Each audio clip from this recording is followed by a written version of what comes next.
तो गवर्नमेंट क्या इतनी ज़्यादा अंधी हो गई है, इसे समझ में नहीं आ रहा है। भैया अगर आपको लग रहा है कि ये चीज़ें नहीं सही हैं, ट्रेडिशनल मेथड से हम नहीं कर पा रहे हैं, जो कोचिंग वाला सिलेबस है वो उठा के स्कूल में कर दीजिए ना आप। इंजीनियरिंग का सिलेबस बाबा आदम जमाने का है, पुराने सिस्टम से भला नहीं होना है, हमें अपने आप को अपग्रेड करना पड़ेगा। एक इंजीनियरिंग का एग्ज़ाम में 15 लाख बच्चे बैठते हैं और सीट कितनी है आपके पास? त्रिपाठी जी, आज के समय में जो बेरोजगारी बहुत ज्वलंत मुद्दा बन गया है, सरकार को बेरोजगारी दूर करने के लिए अभी क्या करना चाहिए सर? वैसे देखिए, सबसे पहले इन्हें अवसर क्रिएट करना चाहिए। जो आज के डेट में महंगाई है, जिस रेट से महंगाई बढ़ रही है, इन्फ्लेशन बढ़ रहा है, उस हिसाब से वो भत्ते का कोई मतलब नहीं है, वो जस्ट एक लॉलीपॉप है। सर, सरकारें कहती है बेरोजगारी भत्ता दे देंगे। अब बताइए, भत्ता जरूरी है कि नौकरी जरूरी है? आप बताइए सर। मेरे हिसाब से नौकरी ज़रूरी है, और जो सरकार भत्ता देती है उसमें कुछ नहीं होता है। जो भी भर्तियां निकल रही हैं आज के डेट में, किसी न किसी कारण की वजह से या तो पेपर लीक हो जा रहा है, या पेपर लीक होने के बाद अगर जो भर्ती सही समय पर हो गई तो कुछ ऐसे उसमें क्लॉज हैं जिनके वजह से भर्तियां मतलब कोर्ट में चली जाती हैं। पहले सिंगल बेंच में बहुत दिन तक 1-2 साल चलेगी, फिर वो डिवीज़न बेंच में जाएगी तो उसमें 3-4 साल लग जाएंगे। तो उसके वजह से मुझे लगता है कि यूथ कहीं ना कहीं फ्रस्ट्रेट हो जाता है। जो दावे किए जाते हैं मतलब चुनाव से पहले, वो दावे मेरा मानना है कि नॉर्मली कोर्स में पूरा नहीं होता है। आज 24 अड्डा निकल पड़ा है जानने की आज के समय में जो युवा हैं, राजधानी के युवा हैं, लखनऊ के युवा हैं, इनसे जानेंगे आखिर युवा क्या सोचते हैं, युवाओं के लिए बेरोजगारी क्या मायने रख रही है, नौकरी भली है या रोजगार भला है या बिजनेस भला है, क्या आखिर लोगों की सोच है। मनोज जी, बताइए, आजकल बेरोजगारी का मुद्दा बहुत चरम पर है। सरकार दावा करती है इतने युवाओं को इतने करोड़ रोजगार देंगे, लेकिन जब सरकार बन जाती है युवाओं को कोई ध्यान नहीं देता है कि युवा काबिल नहीं या भर्तियां निकलती नहीं। इसका कारण क्या है? देखिए, जो दावे किए जाते हैं मतलब चुनाव से पहले, वो दावे मेरा मानना है कि नॉर्मली कोर्स में पूरा नहीं होता है, और उसके कंपैरिजन में भर्तियां बहुत ही कम निकलती हैं। जो भी भर्तियां निकलती हैं, जहाँ तक मैंने देखा है, जहाँ तक मेरे जानने वाले फीडबैक देते हैं, मैं तो प्राइवेट सेक्टर में जॉब कर रहा हूँ, मैंने भी गवर्नमेंट में इनिशियली ट्राई किया था, बट कहीं भर्तियाँ नहीं निकली, कहीं मेरा नहीं हुआ। बट जो भी भर्तियाँ निकल रही हैं आज के डेट में, किसी न किसी कारण की वजह से या तो पेपर लीक हो जा रहा है, या पेपर लीक होने के बाद अगर जो भर्ती सही समय पर हो गई तो कुछ ऐसे उसमें क्लॉज हैं जिनके वजह से भर्तियां मतलब कोर्ट में चली जाती हैं। पहले सिंगल बेंच में बहुत दिन तक 1-2 साल चलेगी, फिर वो डिवीज़न बेंच में जाएगी तो उसमें 3-4 साल लग जाएंगे। तो उसके वजह से मुझे लगता है कि यूथ कहीं ना कहीं फ्रस्ट्रेट हो जाता है। सर, सरकारें कहती है बेरोजगारी भत्ता दे देंगे। अब बताइए, भत्ता जरूरी है कि नौकरी जरूरी है? आप बताइए सर। मेरे हिसाब से नौकरी ज़रूरी है, और जो सरकार भत्ता देती है उसमें कुछ नहीं होता है मिला जुला। जो आज के डेट में महंगाई है, जिस रेट से महंगाई बढ़ रही है, इन्फ्लेशन बढ़ रहा है, उस हिसाब से वो भत्ते का कोई मतलब नहीं है, वो जस्ट एक लॉलीपॉप है। और मेरे हिसाब से तो मतलब जॉब की तरफ ही जाना चाहिए। मोदी सरकार ने भी वादा किया इतने करोड़ युवाओं को नौकरी दे देंगे, लेकिन युवाओं की बात की जाए सर, नौकरी बेहतर होती है आज के समय बिजनेस। आप तो एक युवा हैं, आप क्या सोचते हैं सर इस पर? देखिए, जब भी मतलब कोई हायर एजुकेशन की तरफ जाता है, आई थिंक ग्रेजुएट और पोस्ट ग्रेजुएट करता है, तो कहीं ना कहीं नौकरी का ही एक रुझान रहता है कि नौकरी मिल जाए, मतलब कहीं ना कहीं बेहतर किसी अच्छी MNC में मिल जाए या गवर्नमेंट में अच्छे पोस्ट पर चले जाएं।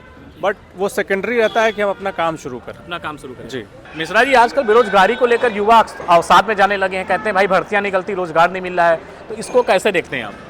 बिल्कुल, मेरी नज़र में बेरोजगारी नहीं, बेरोजगारी सिर्फ सरकारी नौकरी नहीं होती। अब 80% युवा सिर्फ सरकारी नौकरी पीछे पड़ा रहता है, तो क्या वो बेरोजगारी हो गई? अब हर किसी को तो सरकार नौकरी दे नहीं सकती। अब 2 लाख वैकेंसी है और 2 करोड़ लोग भर देंगे तो सिलेक्शन तो 2 ही लाख का होगा ना। तो बेरोजगारी ये नहीं होती है। बेरोजगारी होती है, बेरोजगारी ये होती है कि कोई इंसान टैलेंटेड हो और वो काम ना कर पा रहा हो। क्या प्राइवेट नौकरी में जो आज की डेट में 50 लाख, 60 लाख, 1 करोड़ के पैकेज में बैठे, क्या वो लोग बेरोजगार हैं? प्राइवेट नौकरी में अच्छे पैकेज नहीं मिलते हैं। माइक्रोसॉफ्ट का CEO, ये सब CEO जो लोग बेरोजगार हैं। अब जो टैलेंटेड आदमी है वो उसको नौकरी ना मिले, IITian हो, कोई IIM से निकला हो, वो नौकरी ना पाए, तो मैं समझ सकता हूँ कि बेरोजगारी है। पर अब ये कोई कहे कि और सरकार ने इतनी सुविधाएं निकाली स्वरोजगार की, 5 लाख, 10 लाख, कितने अनसिक्योर्ड लोन मिल रहे हैं लोगों को, बैंकों की तरफ से सुविधाएं मिल रही हैं। क्या वो इंसान चाहे तो स्वरोजगार पैदा करे, कोई सेंटर खोले, वहाँ पर 10 लोग को खुद पैदा करे, खुद भी कमाए और 8 लोग को और वो करे। अभी कुछ दिनों पहले की बात है, एक स्वामी अनुरुद्धाचार्य जी हैं, उनके एक आदमी आया था, वो गैराज चलाता है, बेचारा डेली का 4 से 5 हज़ार रुपये कमा रहा है, 1.25 लाख रुपये महीना कमा रहा है। 1.25 लाख रुपये महीना कम होता है भारत देश में आज की डेट में, और 8 लोग उसके अंडर काम करते हैं उसके गैराज में, वो महीने कम से कम 20 से 25 हज़ार रुपये कमा रहे हैं। क्या वो बेरोजगार हैं? ये स्विगी जोमेटो वाले जो दिन भर गाड़ी चला रहे हैं, महीने का 25-30 हज़ार पकवाने, लोग बेरोजगार कहे जाएंगे। अब देखिए, किसी के मन में ये बैठा हुआ हो कि नहीं मैं सरकारी नौकरी करूंगा, और सरकारी नौकरी किस लिए मरता है आदमी कि मिलेगा मोटा दहेज, मिलेगी फॉर्च्यूनर गाड़ी, तो उसके लिए मरना हो तो मरते रहो, फिर उसके लिए वो करते रहो। योगी जी, मोदी जी रोजगार के मामले में कैसे लगते हैं आपको? बिल्कुल सही लगते हैं, बिल्कुल सही काम कर रहे हैं। कई लोग को रोजगार दिया। एनसीआरबी का डेटा, उसका एसबीआई का डेटा है, पीएफआई का डेटा है, वो सब क्या वो है पीएफ का डेटा, वो सब डेटा के 12 करोड़ लोग पीएफ के खाते खोले कैसे खुल गए होंगे? वो रोजगार वाले तो खोले होंगे। कोई पीएफ, मैं नंगा भूखा बैठा हूँ, मैं पीएफ भरने जाऊँगा? आप भरने जाओगे नंगे भूखे बैठे होगे अगर? तो बस सिंपल सी बात है। अब भाई देखिए, अब मेरे को यही नहीं, मुझे क्लर्क बनना है एलडीए में, ताकि मैं भी कमाऊँ और अपनी पुस्तक के लिए कमा के धर दूँ। तो उसके लिए तो भैया वो तुम्हारी मजबूरी है। उसके लिए योगी मोदी क्या, धरती का कोई इंसान आ जाए कुछ नहीं कर सकता। पांडे जी, आजकल बेरोजगारी का मामला बहुत ज़्यादा चरम पर है। युवा कहते हैं कि भाई उनको नौकरियां नहीं मिल रही हैं, युवा अवसाद में जा रहे हैं, कैसे देखते हैं सबको? देखिए, बेरोज़गारी जो है, बेरोज़गारी अपने आप नहीं आती है, लोग खुद बनाते हैं। जिसको रोज़गार चाहिए, आप देखिए उसको रोज़गार मिल रहा है ना। अब आप सोचें कि आपको कोई थाली में परोस को दे देगा, तो वो नहीं है रोज़गार। यही यहाँ की प्रॉब्लम है। लोग सोचते हैं सरकार नौकरी नहीं दे रही, सरकार नौकरी नहीं दे रही। इनको चाहिए सरकारी नौकरी, यहाँ पे बैठ के आराम करें।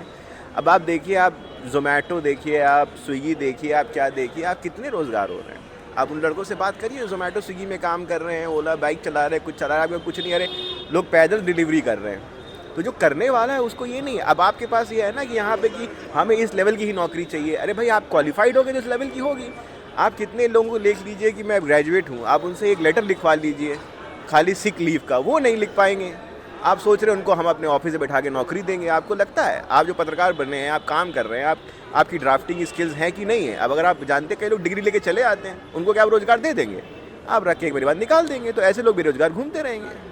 सर, मेरा एक सवाल आपसे, ऐसे मौजूदा सरकार की बात कर लीजिए, जब चुनाव का समय आता है तो वादे किए जाते हैं जनता से, उसमें एक बेरोजगारी भत्ता युवाओं के लिए कहा जाता है, ये कितना सही है, कितना गलत है आपके नज़रिए से? देखिए, बेरोजगारी भत्ता सबसे बेकार चीज़ है।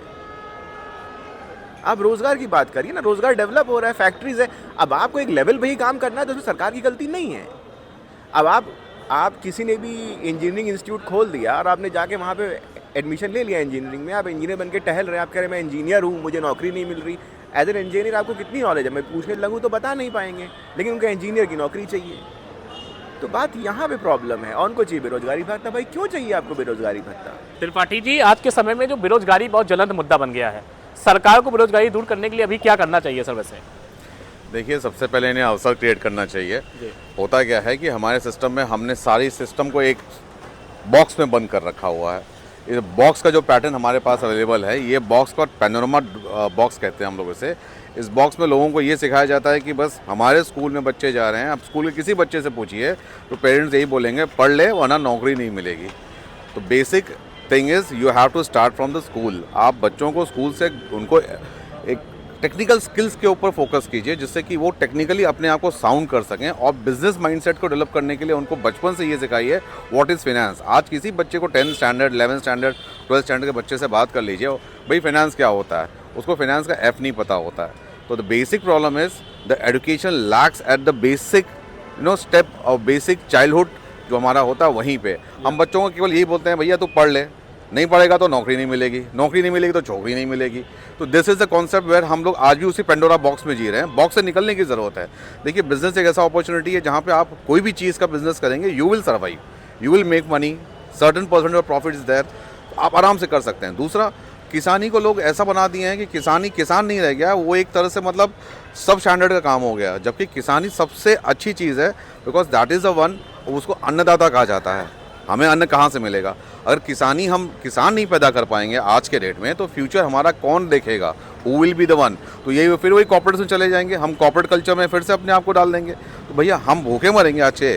तो हम बच्चों को किसानी नहीं सिखा रहे हैं, हम बच्चों को वो नहीं सिखा रहे हैं जो उनको बेसिक चाहिए। हम बच्चों को सिखा रहे हैं केवल वो चीज़ें जो आज से 60-70 साल पहले जो हमारे पास थी, जो अंग्रेजों की बनाई एक रूढ़िवादी सिस्टम था, उसी को आज भी हम फॉलो कर रहे हैं। Why don't we break off this? क्यों नहीं हम अपने बच्चों को वो देते हैं जो उनको आज चाहिए? हम कुर्ता धोती छोड़ के पैंट शर्ट में आए हैं, हम लुंगी से छोड़ के पैंट शर्ट में आए हैं, तो डेवलप किया है ना। तो एजुकेशन सिस्टम को क्यों नहीं डेवलप कर सकते हैं? हम क्यों कहते हैं कि भैया हमने एजुकेशन पॉलिसी 2020 बना दी है और 2020 पॉलिसी को हम इम्प्लीमेंट करेंगे? अरे सर, इम्प्लीमेंट करने के लिए 5 मिनट लगते हैं। You take that courtesy, you take the guts, change कीजिए सिस्टम को। कम से कम आज चेंज करेंगे तो अगले 10 साल के बाद की जो पीढ़ी आएगी, जो नेक्स्ट जनरेशन आने वाली है, जो अभी अल्फा जनरेशन जो चल रही है, जी जनरेशन के बाद की जो जनरेशन आने वाली हैं, उनको तो बदलाव में हम देख पाएंगे ना। हम तो ये देख पाएंगे कि हाँ, हमारे पास में आज के डेट में क्या ऑप्शंस हैं, हमारे पास आज के डेट में हम क्या कर सकते हैं। आपको क्या लगता है आज से 10 साल के बाद में 10th और 12th रह जाएगा, बोर्ड रह जाएगा? आज बोर्ड के कितने भी एग्ज़ाम में आप पढ़ लो, स्कूल बोर्ड को प्रमोट करता है क्योंकि उन्हें 99% के नंबर्स चाहिए ताकि वो स्कूल को बेच सकें। बच्चे को स्किल कहाँ मिला, बच्चों को एजुकेशन कहाँ मिला? कहीं नहीं मिला। बच्चे को तो खाली एक चीज़ मिली, एक किताब थी, उसने वहाँ से रट्टाफिकेशन किया, रट्टाफिकेशन जाके वहाँ पर राइटिंगफिकेशन कर दिया, राइटिंगफिकेशन के बाद में उसे क्या मिलना है? He just got some degree. But actual problem कहाँ होती है? जब वो एंट्रेंस में जाता है। एंट्रेंस के लिए कौन सा कॉलेज तैयार कर रहा है? हमारे सिस्टम में 2 पैरेलल स्कूल चलते हैं, एक कोचिंग का बिजनेस है और एक है हमारा ट्रेडिशनल स्कूल। तो गवर्नमेंट क्या इतनी ज़्यादा अंधी हो गई है, इसे समझ में नहीं आ रहा है। भैया अगर आपको लग रहा है कि ये चीज़ें नहीं सही हैं, ट्रेडिशनल मेथड से हम नहीं कर पा रहे हैं, जो कोचिंग वाला सिलेबस है वो उठा के स्कूल में कर दीजिए ना आप। तो बच्चे को एक ही पढ़ना पड़ेगा, उसका स्ट्रेस लेवल आप जानते हैं कितना होता है बच्चों का। एक इंजीनियरिंग का एग्ज़ाम में 15 लाख बच्चे बैठते हैं और सीट कितनी है आपके पास? सीमित नहीं है सीटें। अराउंड 60-70,000 की सीट्स होती हैं। तो सर क्या रेशियो है पास होने का? कैसे आप निकाल पाएंगे कितने बच्चे वहाँ पे एडमिशन ले पाएंगे? तो अगर हम स्किल दे ही नहीं पा रहे हैं तो हम कहाँ से एक्सपेक्ट करेंगे कि हमारे बच्चे उस तरह से कॉम्पीट कर पाएंगे वर्ल्ड से? आपको पता है इंजीनियरिंग का सिलेबस, मैं खुद एक इंजीनियर हूँ, इंजीनियरिंग का सिलेबस बाबा आदम जमाने का है। इसे चेंज करने की ज़रूरत नहीं है। हमारे इंस्टीट्यूट्स हैं, IITs हैं, NITs हैं, इनको पता है क्या होना है, कैसे होना है, किस तरीके से होना है, लेकिन उसके बावजूद सिलेबस चेंज नहीं कर रहे हैं। वही पुराने सिस्टम को हम फॉलो करते चले आ रहे हैं। सर पुराने सिस्टम से भला नहीं होना है, हमें अपने आप को अपग्रेड करना पड़ेगा। सर टाइम एक सवाल निकल कर आता है, ऐसे सरकार जब चुनाव लड़ती है, कोई भी सरकार हो, युवाओं के लिए कहते हैं बेरोजगारी भत्ता दे देंगे। सर बताइए, बेरोजगारी भत्ता लेने के लिए युवा हैं, रोजगार की बात करते हैं, भर्तियां कम निकलती हैं। सर क्या युवा काबिल नहीं है आज के समय में? आपके नज़रिए सर क्या कहेंगे? युवा बहुत काबिल है, जी। लेकिन वो लॉलीपॉप का कल्चर हमारे यहाँ पे है, जो फ्रीबीज कहा जाता है, हम उसे लॉलीपॉप कहते हैं। ये लॉलीपॉप कल्चर जब तक चलता रहेगा ना, हर पार्टी देती है लॉलीपॉप। कोई उसे वेलफेयर कह देता है, कोई उसे अपीसमेंट कहता है। अब अपीसमेंट और वेलफेयर के बीच की जो लाइन है वो ड्रॉ कौन करेगा? आज का युवा बेवकूफ़ नहीं है, पर युवा को मैंने बताया ना कि बेसिक्स एजुकेशन से उसको सिखाया गया है, पढ़ ले नहीं तो नौकरी नहीं मिलेगी। कोई ये नहीं कहता है भैया धंधा तो सीख ले। धंधा एक ऐसी चीज़ है, उसके लिए आपको ट्रेन करना पड़ेगा, बच्चों को स्कूल से ही स्टार्ट करना पड़ेगा। एक बार उनके दिमाग में बैठ गया, अभी आप पीछे देख रहे हैं ये सब धंधा लगाए बैठे हुए हैं। इनकी एजुकेशन क्वालिफिकेशन कितनी होगी आपको क्या लगता है? कुछ नहीं है, पर ये अच्छा पैसा कमाते हैं। साल भर में अगर कुछ नहीं करोगे तो ये 10 लाख 12 लाख ईजिली पैदा कर लेते हैं, जितने आदमी की ज़रूरत होती है। स्कूल के बच्चों के साथ प्रॉब्लम ये है, उनको एक्सपोजर मिला ही नहीं। वो एक एगशेल में रख दिए गए हैं, उसी एगशेल में उनको ज़िंदा रखा गया है और उसके बाद उनको यही सिखाया गया नौकरी करनी है। अब वो सरकारी नौकरी दौड़ते हैं, उनको लगता है सरकारी नौकरी स्वर्ग है, क्योंकि वो सरकारी बाबुओं का यहाँ पे स्टेटस सिंबल माना जाता है। भाई वो स्टेटस सिंबल नहीं मिलता है तो जाते हैं प्राइवेट में करेंगे नौकरी ही, क्योंकि उनके पास basic knowledge for business exist ही नहीं करता है। तो युवा बेवकूफ़ नहीं है, युवा कमज़ोर नहीं है, पर युवा के पास नॉलेज नहीं है। वो नॉलेज देने का काम ना पेरेंट्स कर पाते हैं, क्योंकि पेरेंट्स के पास भी स्किल नहीं है। ज़िंदगी भर उन्होंने भी कहीं नौकरी की है। गवर्नमेंट जिनको पता है कि हम कर सकते हैं, हम करा सकते हैं, स्किल्स देते हैं, पर उन स्किल्स को ले जाके स्कूल में कोई सिलेबस डाल के, जैसे एक सब्जेक्ट होता है वो सब डालिए ना। फाइनेंस का सब्जेक्ट डालिए, आप बिजनेस का सब्जेक्ट डालिए, मैंडेटरी कर दीजिए। अरे आप इतिहास पढ़ा रहे हो, अच्छी चीज़ है, पर इतिहास पढ़ के उसका भविष्य नहीं बनेगा। सर मोदी जी कहते हैं डिजिटल इंडिया है, 2047 तक पूरा भारत डिजिटल बढ़िया हो जाएगा, विकास हो जाएगा पूरी तरीके से। रोजगार की जो बात की थी प्रधानमंत्री जी ने, क्या लगता है कुछ बीजेपी काम वाम करी युवाओं के लिए सर रोजगार को लेकर? क्या कहेंगे सर? देखिए इस टॉपिक पे तो मैं बहुत फ्रैंकली कहूँगा, आज के डेट में ऐसा कोई नहीं है जो युवाओं के ऊपर काम कर रहा है। अगर युवाओं पे काम कर रहे होते ना तो आज इतनी दुर्दशा ना होती, इतनी बेरोजगारी ना होती। आपने स्किल इंडिया खोल दिया, सब कुछ खोल दिया, भाई धरातल पे क्या उसकी पोजीशन है आपको किसी को नहीं पता है। आप वहाँ आते भी नहीं चेक करने के लिए, कागज़ों के ऊपर सारी कार्रवाई होती है, कागज़ों पे खानापूर्ति हो जाती है, सब कागज़ पे भर के उन्होंने दे दिया, ऊपर जाके यस वाहवाही हो गई। डिजिटल इंडिया की आप बात करेंगे तो आप मुझे एक बताइए, मोबाइल सबके पास होता है? आप एक काम कीजिए, मोबाइल के अंदर एक सेटिंग होती है डिजिटल वेलबींग, आप वो खोल के चेक कीजिए। एक युवा 24 घंटे हमारे पास होते हैं, उनमें से अगर 10 घंटे वो मोबाइल के ऊपर है तो क्या सीखेगा वो? जिसमें से वो 10 घंटे स्पेंड कहाँ किया उसने? यूट्यूब पे किया, इंस्टाग्राम पे किया, फेसबुक पे किया। उसने क्या सीखा उससे? आप मोबाइल के ऊपर एक पॉलिसी लेके आइए, there has to be age, certain age limit, कि इस एज से ऊपर आपको मोबाइल एक्सेस नहीं मिलेगा। स्कूल के आप देखते होंगे, स्कूलों की एक बड़ी मतलब भद्दी चीज़ मुझे लगती है, बहुत ही ज़्यादा अनएथिकल चीज़ है। कभी भी कोई छुट्टियां डिक्लेयर हो जाती हैं इमरजेंसी में, तो स्कूल कहता है ऑनलाइन एजुकेशन। अरे 5 साल का बच्चा, 10 साल के बच्चे को मोबाइल पे एजुकेशन देने से क्या हासिल कर लेंगे आप? जो वो प्रैक्टिकली सीख पाएगा, क्या वो मोबाइल से सीख लेगा? Why we are exposing a child to mobile? हम क्यों नहीं एक स्टैंडर्ड बनाते हैं, एसओपी बनाते हैं कि भैया 12 साल 15 साल से पहले बच्चों को नहीं देंगे। बच्चों के मोबाइल में वो चीज़ें आ गई हैं जो 30 साल 35 साल के लोगों को एक्सेस होती है, बिकॉज मोबाइल डजंट डिफरेंशिएट कि ये बच्चा नो, ये he is not a adult, he is a kid and he is a adult. वो मेटा कुछ इस पर कानून बना रहा है सर, मेटा ने अब कुछ गाइडलाइन जारी की। मेटा यूएस के लिए बना रहा है, इंडिया के लिए आपके नहीं बना रहा है ना। इंडिया हमारा है ना, तो हमारे देश को, हमारी सरकार को काम करना पड़ेगा इस पर। अगर हम कुछ ना करें, सिर्फ जैमर का इस्तेमाल कर लें स्कूलों में कि हम स्कूल जा रहे हैं तो जैमर रहेगा, कोई मोबाइल सिस्टम काम ही नहीं करेगा, तो एटलीस्ट कम से कम 5 घंटा बच्चा वहाँ पे मोबाइल फ्री रहेगा। और मोबाइल के रेडिएशन से होने वाला नुकसान जो बच्चों को होता है वो भी तो नहीं होगा ना। तो एक जैमर सिस्टम इंस्टॉल कर सकते हैं। ऐसा नहीं गवर्नमेंट जानती नहीं है, गवर्नमेंट कर सकती है, पर ये डिजिटल का जो कंटेंट है, हमें डिजिटल सर डिजिटल अच्छी चीज़ है, पर डिजिटल के ऊपर पॉलिसी क्या है हमारे पास? डिजिटली किसी ने कोई फ्रॉड कर लिया तो क्या हमारे लॉ आज इतने स्ट्रिंजेंट हैं कि उसको एक मतलब कड़ी सजा के डाल के उस बच्चे का रिकवर करा सकें? या कोई भी उसमें लॉसेस होते हैं डिजिटल इंडिया में, उसको रिकवर कराने का कोई प्रोसेस हमारे पास है? कोई सिस्टम नहीं हमारे पास। ऐसे ही आज हमारे पास 5 करोड़ केसेस पेंडिंग है न्यायालय में। डिजिटल इंडिया लेके आए, कुछ और करोड़ केसेस बढ़ जाएंगे इसके अंदर। भैया आप पहले सिस्टम को सही करना है तो आपको उसकी पॉलिसी बनानी पड़ेगी यूसेज की।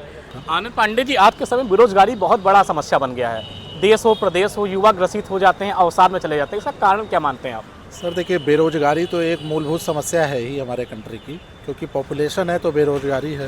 लेकिन बेरोजगारी के अलावा मैं ये कहना चाहूँगा कि the major concern is education system. आजकल आप 10 लोगों से आप लाइन से पूछ लीजिए, हर कोई ग्रेजुएट होगा, लेकिन किसी के पास कोई स्किल नहीं होगी। तो अगर एजुकेशन सिस्टम में बच्चे पढ़ने से या डिग्री या नंबर से ज़्यादा अगर स्किल में फोकस करें तो वो लोग कहीं ना कहीं रोज़गार पा सकते हैं। जितना भी प्राइवेटाइजेशन हो रहा है, कंपनियां आ रही हैं, लोगों को रोज़गार क्यों नहीं मिल रहा? क्योंकि उसमें स्किल नहीं है। अगर आपके पास स्किल है तो आप कहीं ना कहीं आप अपना बिजनेस कर सकते हैं, आप कहीं पर जॉब ले सकते हैं। तो मेजर कंसर्न फोकस करने का ये है कि पहले आपका एजुकेशन सिस्टम होना चाहिए अच्छा, जहाँ पर बच्चों को बुकिश नॉलेज, किताबों से ज़्यादा स्किल पर ज़्यादा फोकस कराना चाहिए। सर आज के समय में देखते हैं कि कॉलेज हैं, कहते हैं भाई हम आपको MBA करा देंगे, बीटेक करा देंगे, सेल्फ फाइनेंस करा देंगे, मोटी फीस ले लेंगे। लेकिन ऐसे कॉलेजों पर भी कुछ प्रभाव उनकी वजह से भी होता है। सर प्राइवेट सेक्टर में बच्चों को जॉब मिलने में दिक्कत होती है, स्किल है नहीं सर, फीस लेके मोटी फीस देके डिग्री दे दी। % एडवर्टीजमेंट सबसे ज़्यादा रोल प्ले करता है, जहाँ पर झूठे वादे करके कॉलेजों में ये दिखाए जाते हैं कि हमारा प्लेसमेंट इतना % है, यहाँ है, वहाँ है। बट आप एक्चुअल में ग्राउंड रिपोर्ट अगर आप देखेंगे तो वहाँ पर प्लेसमेंट है ही नहीं। आपने देखा कि बेरोजगारी का मामला जो देश का सबसे चर्चित और चरम मामला माना जाता है, इसको लेकर हमने लोगों से बातचीत की। सभी लोगों ने अपनी अलग अलग राय दी है। कैमरामैन ऋषिक साथ लखनऊ से 24 अड्डा के लिए।